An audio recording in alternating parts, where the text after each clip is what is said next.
ஏய் பிறந்தநாள்கார வந்துட்டான்டா.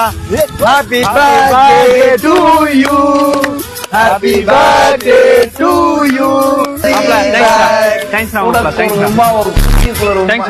பிறந்தநாள் டீட்டு வையா, ஹோட்டல்ல போய் சாப்பாடு வாங்கி கொடு. ஐயா இவங்க ஹோட்டலுக்கு கூட்டு போனோம்னா 1000 ரூபா 2000 ரூபாய்க்குள்ள திம்பாங்க. சரி ரைட்டு, நைஸா டீ கடையை கூட்டு போய் டீ வாங்கி கொடுத்து 200 ரூபாயில முடிச்சு விட்ற வேண்டியதான். டேய் என்ன யோசிக்கிற? டீ கடைக்கு போமா, டீ குடிப்போமா? டீயா அதெல்லாம் முடியாது, எனக்குலாம் ரொம்ப பசியா இருக்கு. என்னடா டீ குடிச்சிட்டு அப்புறம் யோசிப்போம்டா. சரி வா, என்ன வேணுமா சாப்பிடுங்க. சரிடா சரிடா. ஏய் பிறந்தநாள்கார இவரா இந்த வரேனே, வடை எடுங்க.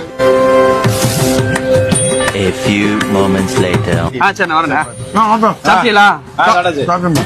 திரும்ப வந்து இந்த சாப்பாடு பால வாங்கி கட்டுட்டு கூடாது, செலவு காசு ஒண்ணும் இல்லாம இருக்கு. அண்ணே மொத்தம் எவ்வளோண்ணே? என்னென்ன சாப்பிட்டியா? மாப்பிள்ள 20 வடை, 20 போண்டா, ஒரு டீ, ஒரு காஃபி, ஹார்லிக்ஸ், பூஸ்ட், அவ்வளவுதான். மொத்தமாவா? நான் மட்டும் மாப்பிள்ள. 12 பச்சி, 3 வடை, 7 போண்டா, ஒரு ஹார்லிக்ஸ், ஒரு டீ. 10 வடை, 13 போண்டா, ஒரு டீ, ஒரு காஃபி. 47 வடை, சாப்பிடுறதோட சேர்த்து 48. 200 பச்சை போட சொல்லியிருக்கேன், வீட்டுக்கு பார்சல் கொண்டு போறேன். மொத்தம் எவ்வளோ? 3992 ரூபா. அப்புறம் நான் ஒரு வடை எடுத்துக்கிறேன். இந்த வடையோடு சேர்த்து 4000 ரூபானே.